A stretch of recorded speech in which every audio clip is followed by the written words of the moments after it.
بسم اللہ الرحمن الرحیم نحمده ونصلی علی رسولہ الکریم اما بعد۔ آج ایک بار پھر پوری قوم سے مخاطب ہو رہا ہوں۔ آپ حضرات جانتے ہیں کہ جمعیت علماء اسلام کی مرکزی مجلس عاملہ نے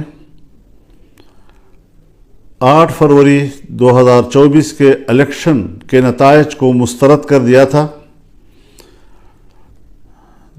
2018 کے الیکشن میں جو عوام کی حق رائے دہی پہ ڈاکہ ڈالا گیا تھا، 2024 میں ایک بار پھر عوام کی حق رائے دہی پر شبخون مارا گیا ہے۔ ہم نے فیصلہ کیا تھا کہ ہم اس الیکشن کے نتائج کو تسلیم نہیں کریں گے اور ان کے نتائج کو مسترد کرتے ہیں۔ یہ عوام کی نمائندہ کم اور اسٹیبلشمنٹ کی نمائندہ زیادہ ہے۔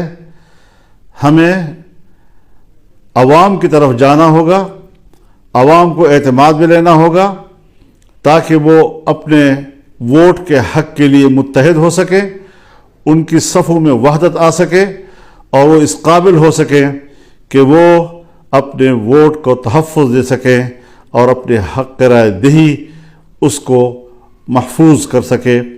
یہ ایک واضح موقف ہے ہمارا اور اس موقف کی طرف ہم نے آگے بڑھنے کا فیصلہ کیا ہے۔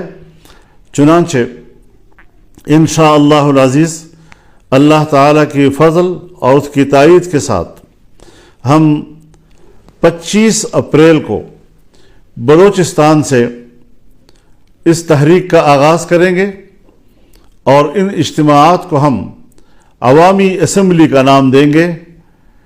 25 اپریل کو بلوچستان میں پشین کے مقام پر بہت بڑا جلسہ کیا جائے گا جس میں بلوچستان کے عوام شریک ہوں گے۔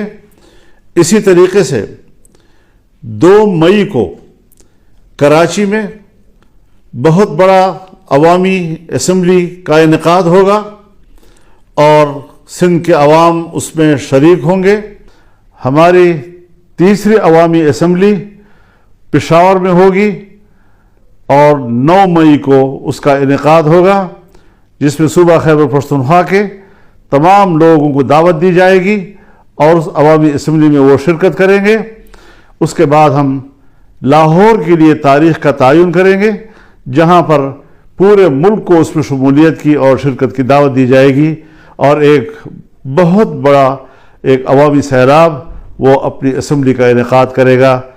ہم اس حوالے سے دوسری سیاسی جماعتوں سے بھی رابطہ کر رہے ہیں تاکہ عوام کی ایک متفقہ اور متحدہ صف وہ اس کو زندہ کیا جا سکے، اس کو منظم کیا جا سکے۔ تو اس حوالے سے ہم اس شیڈول کا اعلان کر رہے ہیں اور انشاءاللہ ہمارے کارکن، ہماری تنظیمیں، ہر صوبے کی اور ماتحت تنظیمیں ان کو کامیاب بنانے کے لیے فوراً حرکت میں آئیں گی۔ کیا مسئلہ ہے آخر کہ جہاں الیکشن کمیشن بے بس رہا ہے اور اس کو ایک نتیجہ بھی مرتب کرنے کی اجازت نہیں ہے اور اداروں کی طرف سے جو نتائج بھیجے جاتے ہیں، آج الیکشن کمیشن میں کوئی دم خم ہی نہیں رہ گیا ہے۔ ہماری سول بیوروکریسی اس میں تو جو مداخلت ہو رہی ہے اور جو ان کے آئینی اور قانونی اختیارات ہیں اس میں بھی خفیہ ادارے اور ایجنسیاں مداخلت کر رہی ہیں جس میں احتجاج کرنے کا کوئی دم خم ہی نہیں رہا ہے۔ پہلی مرتبہ آج ہائی کورٹ کے ججز نے یہ آواز بلند کی ہے کہ ہمارے معاملات میں بھی مداخلت کی جا رہی ہے، ہمیں دھونس اور دھمکیوں سے ڈرایا جا رہا ہے اور اس پریشر میں ہم لوگوں کو انصاف نہیں دے سکتے۔ اس حوالے سے